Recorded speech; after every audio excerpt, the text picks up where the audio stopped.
অ্যাডোবাস বাংলাদেশের একটি জনপ্রিয় হার্বাল কফ সিরাপ। অ্যালকোহল ও চিনি মুক্ত, ডায়াবেটিস পেশেন্টও খেতে পারেন। আসসালামু আলাইকুম, সকলকে শুভেচ্ছা ও অভিনন্দন। আপনারা দেখছেন মেডিসিনের জনপ্রিয় চ্যানেল, তাই নতুন যারা যুক্ত রয়েছে সাবস্ক্রাইব করে সঙ্গে থাকো। আজকের medicine Adovas syrup. Adovas syrup চিনি মুক্ত ও যথার্থ ভেষজের সুষম সংমিশ্রণে প্রস্তুত। এতে ব্যবহৃত ভেষজগুলো কাশি, ঠান্ডা ও সর্দির চিকিৎসায় দীর্ঘকাল ধরে ব্যবহৃত এবং বহুল পরীক্ষিত ও প্রমাণিত। অ্যাডোবাস দীর্ঘস্থায়ী কাশি নিরাময় করে। এটি অত্যন্ত কার্যকরী, সুসহনীয়, নিরাপদ এবং তন্দ্রাচ্ছন্নতা মুক্ত একটি কার্যকারী কাশির ঔষধ। এটি শিশু এবং প্রাপ্তবয়স্কদের জন্য সমভাবে উপকারী। অ্যাডোবাস পার্শ্ব প্রতিক্রিয়াহীন এবং ঝিমুনি মুক্ত। অন্যান্য কফ সিরাপের মতো এটি সেবনে কোষ্ঠকাঠিন্য এবং মুখে শুষ্কতা হয় না।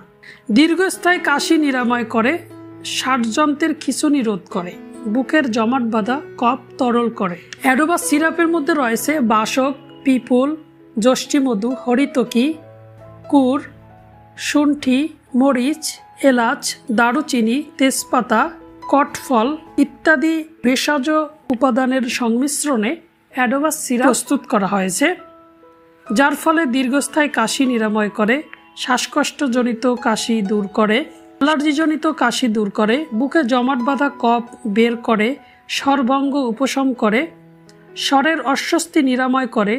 এটি রোগ প্রতিরোধ ক্ষমতাও বৃদ্ধি করে। এটি কফ, অ্যাজমা, ক্ষুধামন্দা নিরাময়ে সহায়তা করে।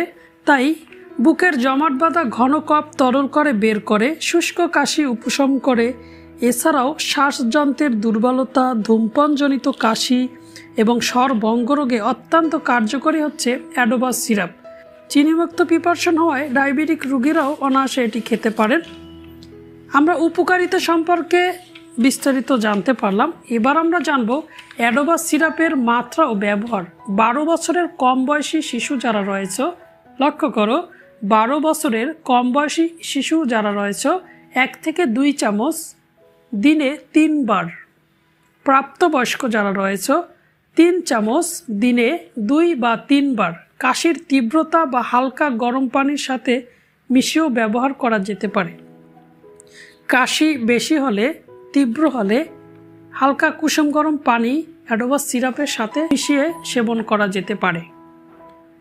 পার্শ্ব প্রতিক্রিয়া সম্পর্কে যারা জানতে চাও, এটি একটি হার্বাল ওষুধ যা নিরাপদ এবং সহনীয়। নির্দেশিত মাত্রায় সেবন করলে পার্শ্ব প্রতিক্রিয়া পরিলক্ষিত হয় না। তবে যে ক্ষেত্রে ব্যবহার করা যাবে না, লক্ষ্য করুন, এখনও পর্যন্ত কোনো বিরূপ প্রতিক্রিয়া দেখা যায়নি, কিন্তু এটি কোনো উপাদানের প্রতি অতি সংবেদনশীলতা দেখা দিলে ব্যবহার করা যাবে না। অনেকেই জানতে চেয়েছে গর্ভ অবস্থায় অ্যাডোবাস সিরাপ সেবন করা যাবে কিনা। তারা লক্ষ্য করুন, গর্ভ অবস্থায় অ্যাডোবাস সেবন সম্পর্কে কোনো নির্দিষ্ট তথ্য নেই, তাই গর্ভ অবস্থায় সতর্কতার সাথে ব্যবহার করা উচিত। মায়ের ভ্রূণের ক্ষতির তুলনায় সুফলের পরিমাণ যাচাই করে ব্যবহার করা উচিত। তাই বলা যায়, রেজিস্টার্ড চিকিৎসকের পরামর্শ ব্যতীত গর্ভ অবস্থায় অ্যাডোবাস সিরাপ ব্যবহার না করাই উত্তম। আশা করি অ্যাডোবাস সিরাপ সম্পর্কে তোমাদের সকল প্রশ্নের উত্তর পেয়ে গেছো। আরও যদি তোমাদের কোনো প্রশ্ন থাকে অবশ্যই কমেন্ট বক্সে লিখো। অ্যাডোবাস সিরাপ প্রস্তুত করেছেন স্কয়ার ফার্মাসিউটিক্যালের হার্বাল ডিভিশন।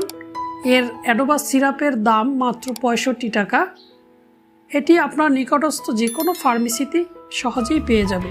তো বন্ধুরা, সুস্থ থাকো, সুন্দর থাকো। আসসালামু আলাইকুম।